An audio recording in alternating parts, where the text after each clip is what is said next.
Ako si Leia at ang maririnig ninyo ay base sa isang kaso na hindi kailanman naisara. Taong 2019, isang babae ang nai-report na nawawala. Ang pangalan niya, Ana Velasco, 28 anyos. Call center agent, tahimik, walang kaaway. Walang dahilan para basta na lang maglaho. Ayon sa report, huling nakita si Ana sa loob ng kanyang inuupahang apartment. Walang signs ng forced entry. Walang dugo. Walang kahit anong bakas ng struggle. Parang bigla na lang siyang nawala. Pero may isang bagay na napansin ng mga imbestigador. Isang lumang CCTV camera sa hallway. Nakuha nito ang huling 6 na oras bago mawala si Ana. At dito nagsimula ang lahat.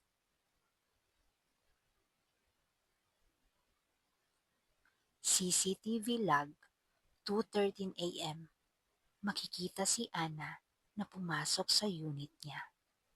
Mag-isa, normal, walang kakaiba.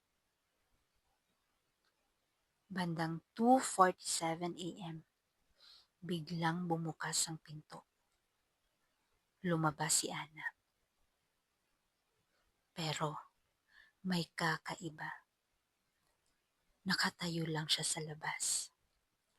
Hindi gumagalaw. Nakatitig sa loob ng unit niya. Parang may tinitignan.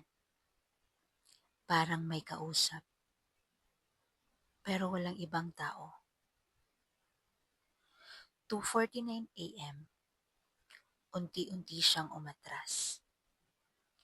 Pero hindi siya lumilingon. Nakatitig pa rin sa loob. At bigla, napangiti siya. Isang ngiti na hindi normal. Masyadong malapad. Masyadong pilit. 2:50 a.m. Pumasok ulit siya. At nagsara ang pinto. Iyon na ang huling beses na nakita si Ana sa CCTV. Pagpasok ng mga pulis sa unit, kinabukasan, malinis ang lahat. Maayos ang kama, nasa lamesa ang cellphone niya, pero may isang bagay na hindi nila maipaliwanag. Sa gitna ng sala, may isang salamin.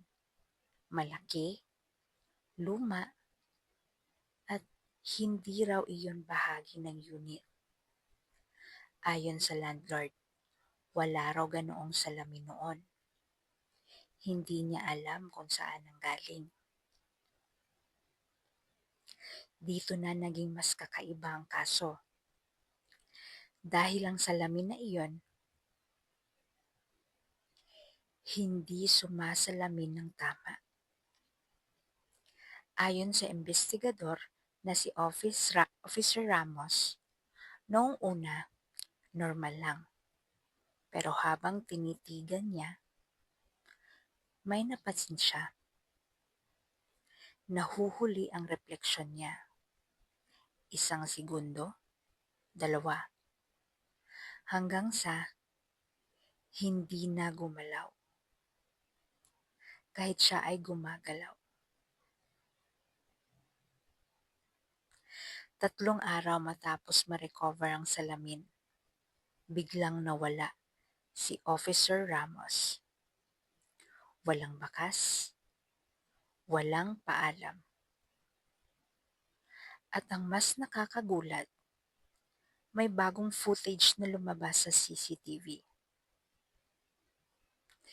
Sa CCTV, makikita si Ana. Nakatayo sa hallway. Pero hindi ito ang parehong Ana. Namumutla, payat, at may marka sa leeg. Nakatitig siya sa kamera at dahan-dahang ngumingiti.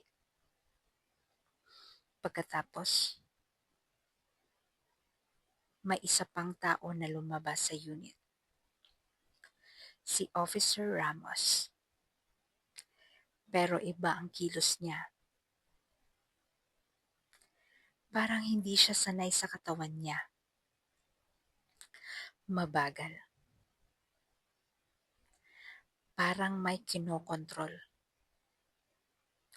At habang naglalakad siya palayo, bigla siyang napahinto at tumingin diretso sa kamera. Ngumiti. Pareho ng ngiti ni Ana. Isinara ang kaso makalipas ang ilang buwan. Official report. Missing persons. Walang suspect. Walang konklusyon. Pero may isang huling detalye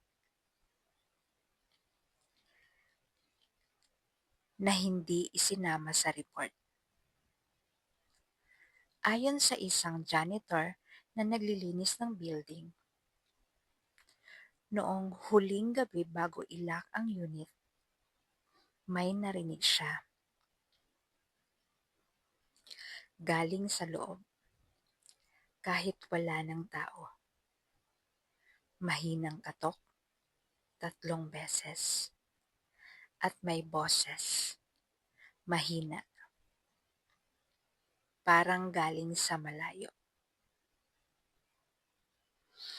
Buksan mo! Ako to! Ang unit ay nananatiling bakante sa loob ng 2 taon. Hanggang sa may bagong umupa. Isang babae. Tahimik. Mag-isa. Ayon sa kapitbahay, okay lang daw siya sa unang linggo. Hanggang sa napansin nila, hindi na siya lumalabas. Pero may nakikita silang gumagalaw sa loob. Isang anino. Hindi tugma sa kanya. Isang gabi, may kumatok sa pinto ng kapitbahay. Pagbukas niya, walang tao. Pero may salamin na nakasandal sa pader. Luma. Malaki. Pareho ng deskripsyon sa naunang kaso. At sa ibabaw nito, may bakas ng kamay. Mula sa loob, parang may gustong lumabas. Kung iniisip mong kathang-isip lang ito, pwede. Pero kung sakaling may nakakita kang salamin na hindi mo maalalang binili, na biglang lumitaw sa bahay mo, huwag mo itong titigan ng matagal. At huwag kang lalapit. Dahil may posibilidad na may tumitingin din sa'yo mula sa kabila. At kapag ngumiti siya,